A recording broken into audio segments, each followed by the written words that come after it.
नमस्कार, मनी गुरु की इस खास पेशकश में आप सभी का स्वागत है। मैं हूं स्वाति रायना। पहली सैलरी बहुत खास होती है। पहली आय न सिर्फ हमें फाइनेंशियली इंडिपेंडेंट होने का एहसास दिलाती है, बल्कि हमारे निवेश के सफर की शुरुआत भी यहीं से होती है।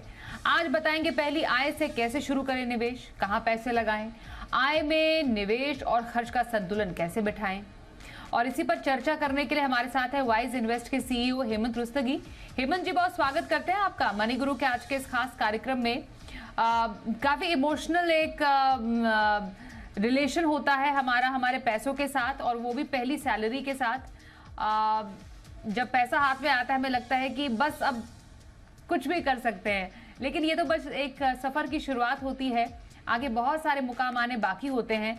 इसलिए मैं आपसे जानना चाहती हूँ कि लाइफ में आगे बढ़ने के लिहाज से, निवेश के लिहाज से, तरक्की के लिहाज से जो पहली सैलरी होती है, चाहे कितनी भी क्यों ना हो, वो कितनी इंपॉर्टेंट होती है?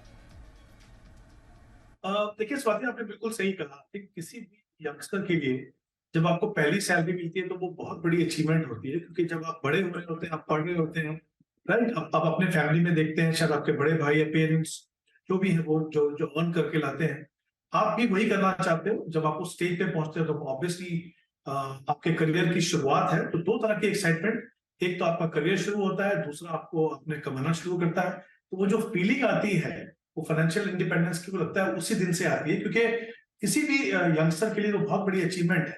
उससे पहले शायद आप जो भी कर रहे थे, आप चाहे आपकी एजुकेशन हो, चाहे आपकी पॉकेट मनी हो, जो भी आप कर रहे थे, आप अपनी फैमिली से पैसा मांग रहे थे, जब से आप खुद कमाना शुरू करते हैं तो आपको वे आप बहुत अच्छा फील करते हो एज ए यंगस्टर कि ये पैसा आपके पास मिल रहा है। और इसीलिए आई थिंक वो इंपॉर्टेंट भी है, क्योंकि वो स्टेज ऐसी है जो आपके करियर की शुरुआत है। यानी आपकी ऑब्वियसली अर्निंग कैपेसिटी भी बढ़ेगी, लेकिन आगे जाके आपकी रिस्पॉन्सिबिलिटीज बढ़ेगी, लाइबिलिटीज बढ़ेगी। वो समय है आपके लिए समझने का कि ये जो पैसा हम कमा रहे हैं, क्योंकि वो शुरुआत है, आगे जाके इनकम बढ़ेगी, किस तरीके से हम इसको इन्वेस्ट करें, किस तरीके से हम सेव करें।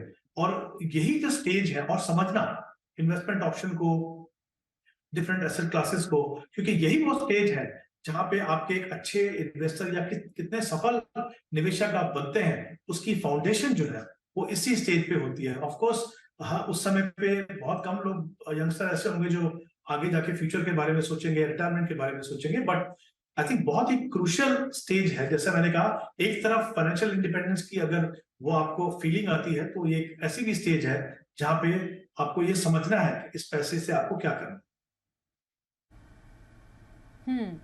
हेमंत जी, आप अपना एक्सपीरियंस जरा हमसे शेयर कीजिए हमारे दर्शकों से, क्योंकि आप इतने अनुभवी फाइनेंशियल प्लानर हैं, लोगों को उनके फाइनेंसेस में हेल्प करते हैं। आपकी पहली जब सैलरी आपके पास आई तो आपकी प्रायोरिटीज तब क्या थी? एग्जैक्टली वही जो मैंने कहा सुनती। फॉर्चुनेटली क्या है, मेरे फादर जो थे वो इसी फील्ड में थे। मेरे बड़े ब्रदर ऑब्वियसली उस टाइम जब वो ऑलरेडी काम कर रहे थे, वो भी एक इंश्योरेंस कंपनी में काम करते थे। तो आई थिंक शायद घर का माहौल ऐसा था कि आपने देखा था कि घर में बजटिंग होती थी, आप पार्टिसिपेट करते थे उस प्रोसेस में। तो और क्योंकि जैसा मैंने कहा, मेरे फादर जो है वो डायरेक्टर स्मॉल सेविंग्स थे, तो आई थिंक वो एक हमारी शायद फैमिली में था उस समय पे। बट फिर भी ये फीलिंग तब भी थी। जो चीजें, क्योंकि कहीं ना कहीं आपको लगता है कि आप अपने पैसे से आप जो करना चाहें वो कर सकते हैं। बट फॉर्चुनेटली जैसा मैंने कहा कि पता था कि थोड़ा इस पे भी ध्यान रखना है, लेकिन वो जो फीलिंग थी तो वो फाइनेंशियल इंडिपेंडेंस की वो डेफिनेटली थी। और शायद जो भी शौक अपने पैसे से पूरा करना चाहते थे, शायद कुछ महीने तो वही किए थे। उसके बाद धीरे धीरे जाके फिर समझना शुरू किया। But I think initial stages में तो पूरा फोकस बिल्कुल उस पैसे को एंजॉय करने का था। एब्सोल्युटली। तो थोड़ा एंजॉयमेंट, थोड़े अपने शौक पूरे करना, कुछ पैसा बचा के रखना, कुछ पैसा निवेश करना, यही तो खूबसूरती होती है कमाई की। और पहली कमाई जब हाथ में आ जाती है तो जिम्मेदारियां भी बढ़ती हैं और आयाम भी बढ़ते चले जाते हैं। हमारे साथ अब कंप्लीट सर्कल वेल्थ के सीईओ क्षितिज महाजन भी हैं। क्षितिज, बहुत स्वागत करते हैं। हम पहली आय, पहली नौकरी, पहली कमाई, कुछ भी कहें उसकी हम बात करें। और आप से चर्चा करने से बस कुछ समय पहले ही मैं हेमंत जी से भी जानना चाह रही थी कि जब उनके हाथ में उनकी पहली सैलरी आई थी, उनकी प्रायोरिटीज क्या थी। आप भी एक जाने माने फाइनेंशियल प्लानर हैं, आप भी निवेशकों को बताते हैं कि उनको अपना पैसा सही जगह कैसे निवेश करना है, पैसे से पैसा कैसे बनाना है। आपने अपनी पहली सैलरी से क्या किया था? आपकी प्रायोरिटीज तब क्या थी? स्वाति नमस्कार, हेमंत भाई नमस्कार, आपके सभी दर्शकों को आप सबको दिवाली की शुभकामनाएं। बहुत ही बहुत नॉस्टैल्जिक मोमेंट है मेरे लिए जब पहली सैलरी आई थी। एंड हमारी प्रायोरिटीज तब मेरे लिए ये था कि दैट मैं कॉलेज में इंजीनियरिंग में था, पॉकेट मनी लेता था और मुझे लगा सैलरी पहली आई है तो मैं मम्मा पापा के लिए क्या कर सकता हूँ। सो मैंने फादर के लिए अपने वॉच ली, मदर के लिए एक मासी के साथ जाके सूट लिया। सबसे पहले मैंने वो किया। मेरी जुड़वा सिस्टर है, उनके लिए मैंने उनको 1000 रुपीज अलग से पकड़ाए कि देखो जो अपने पसंद से लेना लो। एंड बिकॉज मैंने हमेशा पेरेंट्स से लिए ही पैसे उससे पहले, और उन्होंने जो अपने लिमिटेड मीन्स में एंड कॉलेज में इंजीनियरिंग में था, मैं बहुत अच्छे से लाइफ जी मैंने। तो उसके बाद जो पहली सैलरी आई तो मैंने ये किया साथ में।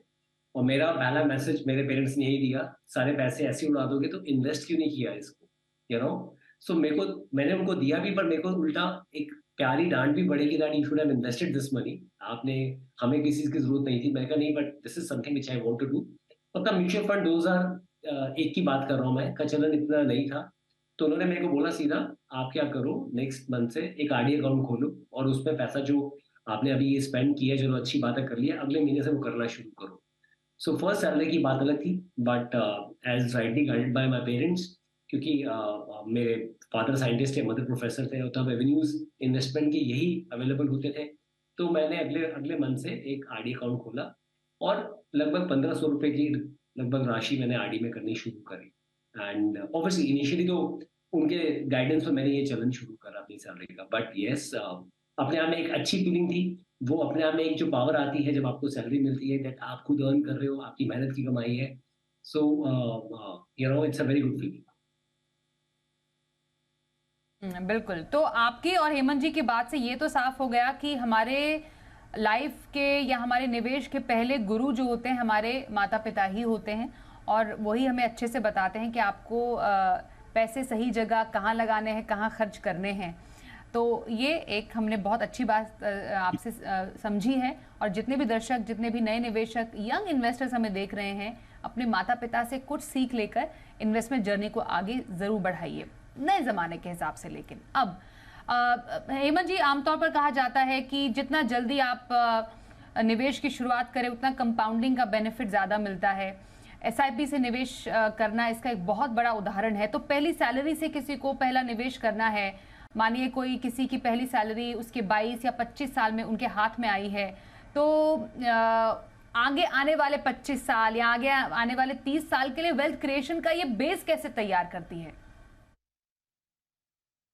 स्वाति, जैसे हमने पहले बात की कि वो जो स्टेज ऐसी है, ऑब्वियसली जैसा मैंने कहा कि एक तरफ जब आपको वो लगता है कि आपके पास फाइनेंशियल फ्रीडम है, आप जो चाहे अपने पैसे से कर सकते हैं, वही एक इंपॉर्टेंट स्टेज भी है कि आपको अपने फ्यूचर में इस पैसे से क्या करना है, किस तरीके से अपना फाइनेंशियल फ्यूचर सिक्योर करना है, वो भी एक स्टेज है। तो मुझे लगता है जब यंगस्टर जब अपना करियर शुरू करते हैं तो दो चीजें, देखिए, आप इन्वेस्टर बनने से पहले सेवर होना जरूरी है। तो पहले तो उनको सेवर बनना पड़ेगा, कहीं ना कहीं कुछ सैलरी का हिस्सा बचाएं। और इसका सबसे बड़ी ब्यूटी क्या है कि अगर आप ऐसा प्रोसेस को फॉलो करते हो तो जो जनरली इंप्रेशन होता है कि अगर हम सेव करेंगे तो फिर खर्चा कब करेंगे, सबसे बड़ा फायदा ये है कि अगर आप डिसिप्लिन तरीके से थोड़ा सा सेव करना, थोड़ा इन्वेस्ट करना शुरू कर दो तो आप दोनों काम कर सकते हो। आप अपने एक अच्छी हैबिट जो है वो इनकलकेट कर रहे हो अपने आप में, और साथ ही जो आप करना चाहो वो भी आप कर सकते हो। हमारे घरों में ज्यादातर अभी भी फिक्स डिपॉजिट की बात होती है, सोना खरीदने की बात होती है, घर खरीदने की बात होती है, स्मॉल सेविंग में पैसा इन्वेस्ट करने की बात होती है, क्योंकि पेरेंट्स यही बताते हैं कि अपने पैसे को आप सिक्योर रखो। लेकिन समय बदल गया है, ऑब्वियसली ऑप्शंस बदल गई हैं, अभी हमारी रिक्वायरमेंट बदल गई हैं। तो ऑब्वियसली सबसे इंपॉर्टेंट है कि आप जो market link product, specially equity, उसको समझने की कोशिश करें। आप जब यंगस्टर होते हो तो आप अगर आप इक्विटी में इन्वेस्टमेंट करनी शुरू कर दो, और फॉर्चुनेटली अभी तो ऐसा ही रहा है कि अभी एक एसआईपी जो एक तरीके से मूवमेंट बन गया, 16,000 करोड़ हर महीने मार्केट में एसआईपी के द्वारा आते हैं। तो आप एसआईपी शुरू करो इक्विटी में, क्योंकि इक्विटी को समझना जरूरी है, उसके जो डर है वो निकालने जरूरी है। यंगस्टर जब आप होते हो, बहुत थोड़ा सा पैसा आप इन्वेस्ट करते हो हर महीने, SIP से इन्वेस्ट कर रहे हो तो बहुत ज्यादा इंपैक्ट नहीं आएगा, वोलेटिलिटी को आप समझोगे। जब तक आप उस स्टेज पे पहुंचोगे कि आपके पास सीरियस पैसा है, तब तक इक्विटी का आपको डर निकल जाएगा। दूसरी बात, हमने जो देखा है अभी अभी जो ट्रेंड है सेविंग में, स्पेशली जो हम देखते हैं सॉफ्ट सेविंग ट्रेंड है यंगस्टर में। सॉफ्ट सेविंग का मतलब क्या है कि फ्यूचर पे कम फोकस है, प्रेजेंट पे ज्यादा है, क्योंकि यंगस्टर्स को हर चीज को एक्सपीरियंस करना है। एक्सपीरियंस करने का मतलब है आप खर्चा करेंगे और फ्यूचर के लिए कम करेंगे। तो कहीं ना कहीं ये जो सेविंग ट्रेंड है इसको थोड़ा सा ध्यान रखें। जैसा मैंने पहले कहा, एसेट क्लास को, इक्विटी को समझना बहुत जरूरी है, इन्वेस्टमेंट में डिसिप्लिन लाना जरूरी है, सेविंग में डिसिप्लिन लाना जरूरी है। और जैसा आपने बिल्कुल सही कहा, पावर ऑफ कंपाउंडिंग वो तभी समझते हैं, लेकिन पावर ऑफ कंपाउंडिंग समझने के लिए ऑब्वियसली साल लगेंगे।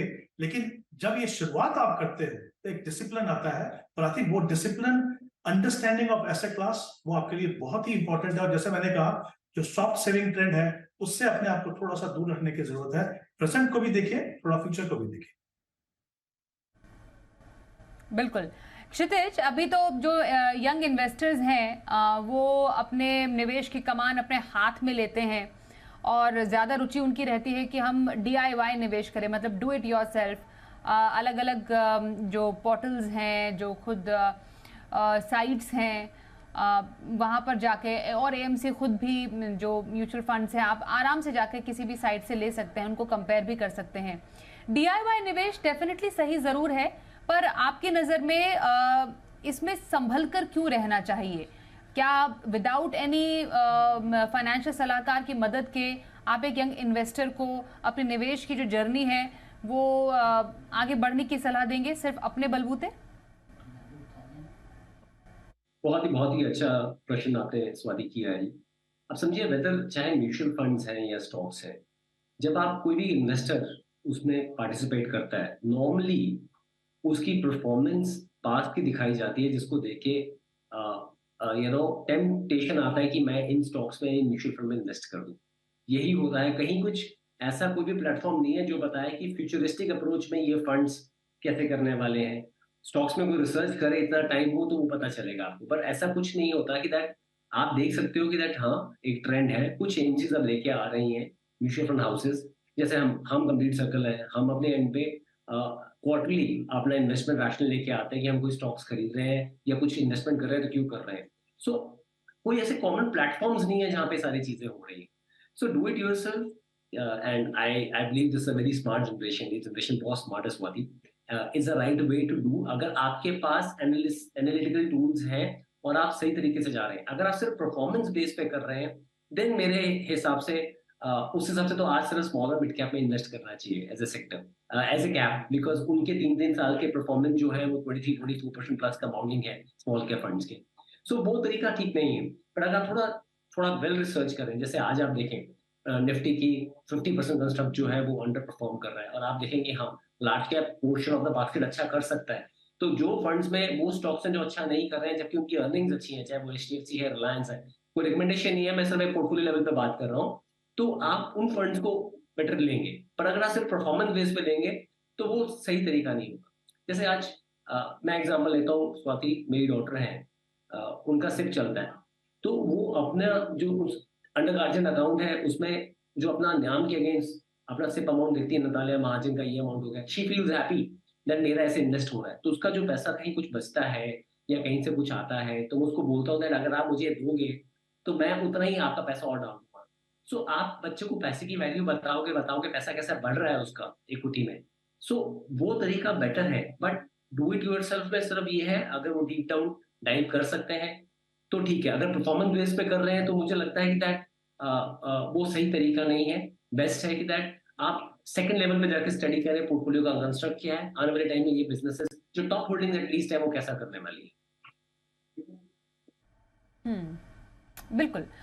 मैं क्योंकि हम इक्विटी में निवेश की चर्चा यहाँ पर कर रहे हैं, इसलिए हेमंत जी आपसे जानना समझना जरूरी है कि इक्विटी में निवेश के विकल्प कई हैं। हम डायरेक्ट स्टॉक में निवेश कर सकते हैं, म्यूचुअल फंड है, फिर PMS है, ऑल्टरनेट इन्वेस्टमेंट फंड्स भी हैं।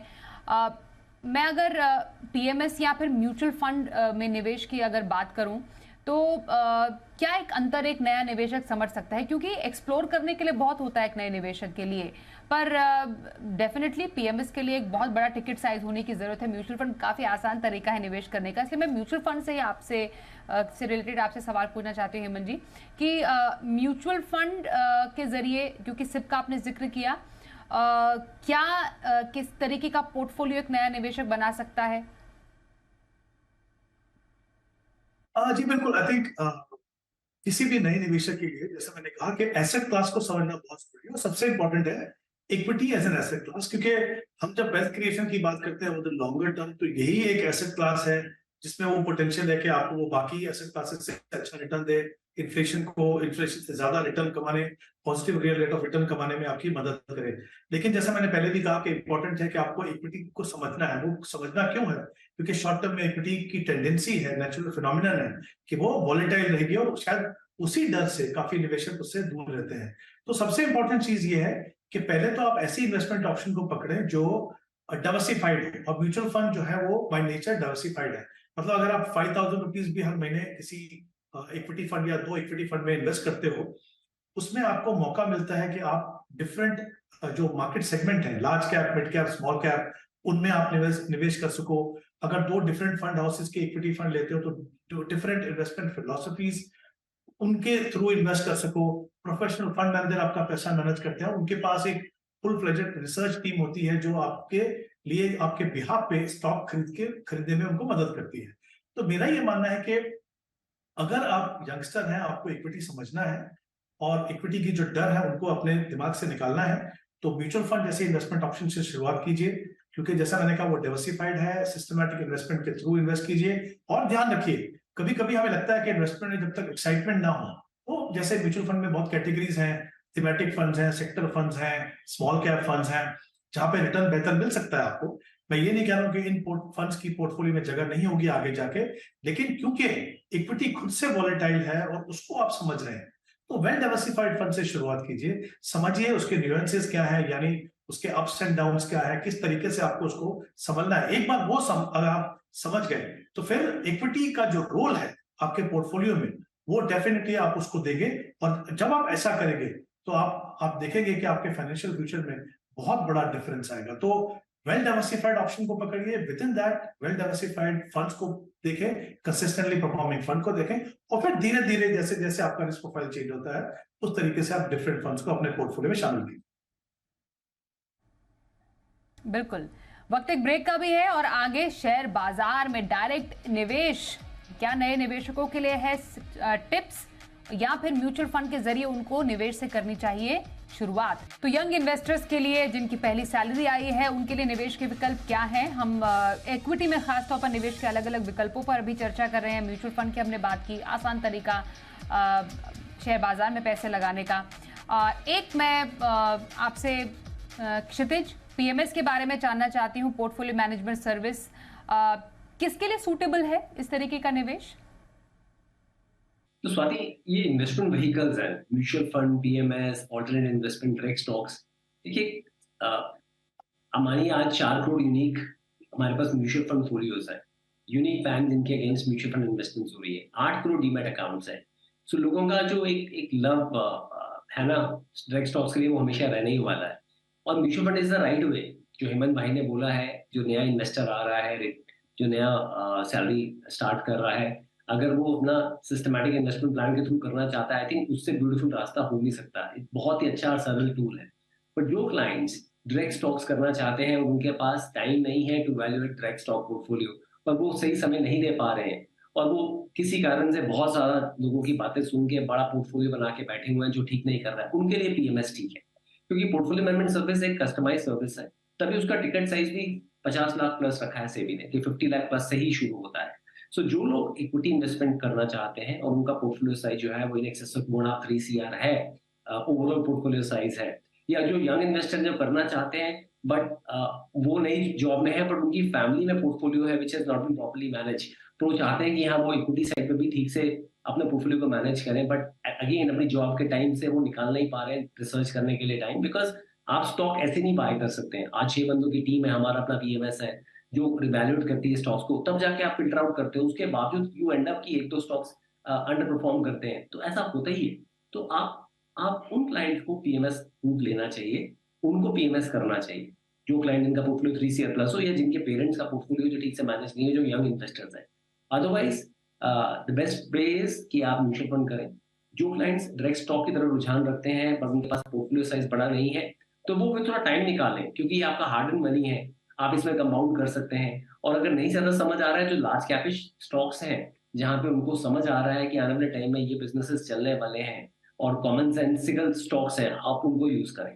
अदरवाइज आई थिंक हर चीज के लिए एक एक्सपर्ट है, एंड आपको वो एक्सपर्ट यूज करना चाहिए या प्लेटफॉर्म यूज करना चाहिए to execute your good planning. बिल्कुल। बात डायरेक्ट स्टॉक की भी आती है। हेमंत जी, म्यूचुअल फंड में निवेश के फायदे आपने बताए एक यंग निवेशक के लिए, क्योंकि यंगस्टर जो है वो बाजार का भी एक फ्लेवर लेना चाहते हैं। कई तो काफी जोखिम भी लेते हैं कई इन्वेस्टर्स। तो डायरेक्ट स्टॉक में कितना करना चाहिए निवेश, कब करना चाहिए, या थोड़ा ठहर जाए, थोड़ा सा एक एक्सपीरियंस बना ले, म्यूचुअल फंड से निवेश कर उसके बाद धीरे धीरे डायरेक्ट स्टॉक में जा सकते हैं। सही स्ट्रैटेजी आपकी नजर में क्या रह सकती है? देखिए, ऑब्वियसली देखिए, जब हम इक्विटी मार्केट इन्वेस्टिंग की बात करते हैं तो तीनों तरीके हैं। मतलब आप खुद से डायरेक्टली स्टॉक मार्केट में इन्वेस्ट कर सकते हो, म्यूचुअल फंड के थ्रू कर सकते हो, पीएमएस के थ्रू कर सकते हो। बट इंपॉर्टेंट ये है कि पहले तो आप देखिए, चाहे कोई भी आपके लिए पैसा मैनेज कर रहा हो, खुद से एज एन इन्वेस्टर आपको उस एसेट क्लास, स्पेशली जब हम इक्विटी की बात करते हैं, उसको समझना बहुत जरूरी है। तो मेरा ये मानना है कि ये बात सही है कि जब आप यंग हैं, जब आप अपना करियर की शुरुआत कर रहे हैं, थोड़ा पैसा कमा रहे हैं, आपको लगेगा कि चलिए खुद से स्टॉक खरीदते हैं। खुद से स्टॉक खरीदना इतना आसान नहीं है, क्योंकि बहुत सारी चीजें हैं जिसको आपको रिसर्च करने की जरूरत है। कौन कौन सी न्यूज का इम्पैक्ट आपके पोर्टफोलियो पर रहा है वो देखना जरूरी है।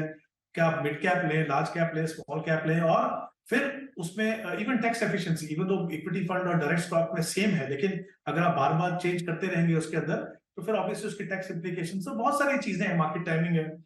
तो मेरा ये मानना है कि आप पहले इक्विटी को समझिए, अपने रिस्क को समझिए, आप ये समझिए कि इक्विटी आपके पोर्टफोलियो के लिए क्या कर सकता है। एक बार आपने समझा, और अगर आप सीखना चाहते हैं स्टॉक के बारे में, तो ये प्रोसेस है, ये एक दिन में नहीं होगा। मतलब आप आपने जिन फंड्स को इन्वेस्ट किया जहां पे, वहां का आप पोर्टफोलियो देखिए। मैं ये नहीं कह रहा हूं कि पोर्टफोलियो देखिए वो स्टॉक खरीद लीजिए, वो स्ट्रेटेजी कभी काम नहीं करता है। लेकिन आप ये देखिए कि फंड क्या कर रहा है, किस तरीके से बदलाव कर रहा है। फिर थोड़ा जब आप थोड़ा सीख जाएंगे, थोड़ा कॉन्फिडेंस आ जाएगा, तब आप शुरुआत कर सकते हैं। उसमें भी आप थोड़े अमाउंट से शुरुआत कीजिए, देखिए आप किस तरीके का डिसीजन ले पाते हैं। क्योंकि एक्साइटमेंट के लिए आप अपने फाइनेंशियल फ्यूचर को रिस्क में तो नहीं डाल सकते। और जैसा आपने बिल्कुल सही कहा, मैं मानता हूं कि पीएमएस एक अच्छी ऑप्शन है, बट उसके लिए ऑब्वियसली मिनिमम साइज बड़ा है, तो वो स्टेज पे लिए आपके लिए पॉसिबल नहीं है। आपको अगर स्टॉक को समझना भी है, तो जैसे मैंने कहा पहले, आप एसेट क्लास को समझिए, डिफरेंट सेगमेंट्स को समझिए कि डिफरेंट सेगमेंट के स्टॉक किस तरीके से बिहेव करते हैं, किस तरीके से मार्केट में जो न्यूज आई, बजट आया या कुछ और हुआ तो फंड ने कुछ चेंज किया या नहीं किया, वहां से काफी कुछ सीखने को मिलेगा। एक बार आपने वो कॉन्फिडेंस आया, आप कंफर्टेबल हो गए, तब आप डेफिनेटली स्टॉक को देख सकते हो। बट शुरुआत में तो मैं डेफिनेटली रिकमेंड करूंगा कि म्यूचुअल फंड से शुरुआत कीजिए। ओके, अब मैं दोनों गेस्ट से एक एक करके उनके पसंदीदा फंड्स और कैटेगरी जानना चाहती हूँ। समय की थोड़ी कमी है, इसलिए क्षितिज आपसे वेरी क्विकली, कौन से फंड्स आप रेकमेंड करेंगे यंग इन्वेस्टर जो हमें देख रहे हैं, जिनमें वो निवेश कर सकते हैं? थैंक्स स्वाति। इस समय लार्ज कैपिश ओरिएंटेड जो आप फंड्स हैं, जैसे लार्ज कैप, मल्टी कैप, और इनफैक्ट अगर आप स्मॉल कैप, मिड कैप खेलना भी चाहते हैं, तो वो multi cap, large and mid cap, focus fund category, in fund के थ्रू खेलिए। और अगर आप कंस्ट्रक्ट भी देखेंगे ज्यादातर फंड्स का, जो इस समय आगे आने वाले में अच्छा परफॉर्म कर सकते हैं, उसमें आप वही फंड्स पिक कीजिए जहां पे जो टॉप होल्डिंग जो है, जो अच्छा कर रही है, बट उनको उनका ड्यू प्राइस नहीं मिला, या because of some sector rotation के कारण आईटी या pharma sector has not done well. तो उसमें आप देख सकते हैं companies like banks, good bank like HDFC, SBI, ICICI, L and T, Infosys, Reliance. तो जहां वो कंस्ट्रक्ट आपको मिल रहा है, अगेन ये मेरी पसंदीदा है, देयर इज नो रिकमेंडेशन, आप वो फंड्स ले सकते हैं। तो लार्ज कैप में आप या तो आप इंडेक्स फंड ही लीजिए। मैंने जैसे बताया आपको 54% of index, 22% IT, HDFC, Reliance and Kotak, many of the stocks have not done well. तो आपका वो चला ही नहीं है। लार्ज कैप में आप इंडेक्स फंड ले लीजिए, या आप आईसीआईसी का, एसबीआई का, या एचडीएफसी किसी का भी ब्लू चिप फंड ले लीजिए, टॉप 100 ले लीजिए। लार्ज एंड मिड कैप में कैटेगरी में कुछ फंड्स हैं, कोटक और एसबीआई के अच्छे, वो देख सकते हैं। फोकस में एचडीएफसी एसबीआई दोनों अच्छा करते हैं, आप वो देख सकते हैं, उनमें से कोई फंड आप चूज कर सकते हैं। तो ब्रॉडली फ्लेक्सी कैप में अगर आप देखेंगे तो पारिक has done recently very well, और ऑब्वियसली कंसिस्टेंट परफॉर्मर रहा है, बट उसके पास कुछ इंटरनेशनल एलोकेशन भी है, और हमने देखा है आपका FANG all stocks have done well in recent past, although they have not reached all time high, but उन्होंने अच्छा किया है। तो आप मिक्स ऑफ 4-5 फंड दीजिए। स्मॉलर मिड कैप प्ले करने के लिए मेरा सजेशन ये रहेगा कि आप मल्टी कैप कैटेगरी या large mid cap category use करें। अगर आपका 10 साल का गोल है और आप सिर्फ रूट के थ्रू करना चाहते हैं, तो आप smaller mid cap direct category में आप इंसिप कीजिए, या एसटीपी अगले 5-6 महीने की कीजिए, वो तरीका सही है। एंड बहुत बड़ी अपॉर्चुनिटी इंडिया के लिए आज जो आज है, तो we can look at making good returns here. बिल्कुल बिल्कुल बिल्कुल। क्षितिज, हेमंत जी वेरी क्विकली आप अपने पसंद के प्लीज फंड्स बताइए।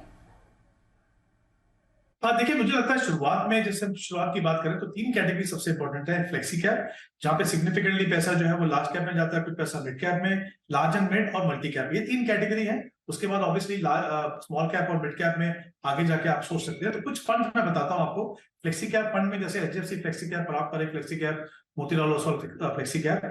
मल्टी कैप में HDFC multi cap, Kotak multi cap और निपॉन इंडिया मल्टी कैप, ये 3 फंड्स है। लार्ज एंड मिड में Kotak equity opportunity, HDFC large and mid cap और Motilal Oswal large and mid cap. तो ये 3 कैटेगरी के 3 फंड्स हैं जिनका काफी अच्छा ट्रैक रिकॉर्ड है, अच्छी पोर्टफोलियो है। तो इनमें से फंड डेफिनेटली एनालाइज करके देख सकते हैं, शुरुआत कर सकते हैं। पर मुझे लगता है ये 3 कैटेगरी ऐसी हैं जो तीनों सेगमेंट की जो मैंने बात की थी, आपको एक्सपोजर मिलने की वहां से मिल सकता है। और ऑटोमेटिकली सबसे बड़ा फायदा मल्टी कैप का स्पेशली ये है कि, और इवन लार्ज एंड मिड में भी, क्योंकि मिनिमम इन्वेस्टमेंट हर जो सेगमेंट है उनके अंदर करना है, तो रीबैलेंसिंग भी फंड मैनेजर आपके बिहाफ पे करते हैं। तो राइट सर, ये काफी अच्छी ऑप्शंस है, नए निवेशक उसको डेफिनेटली कंसीडर कर सकते हैं इन कैटेगरीज को। बिल्कुल। तो हमने समझा यंग निवेशक के लिए निवेश के विकल्प। बहुत धन्यवाद हम करना चाहेंगे हेमंत जी आपका, क्षितिज आपका, हमारे साथ इस कार्यक्रम में शामिल होने के लिए।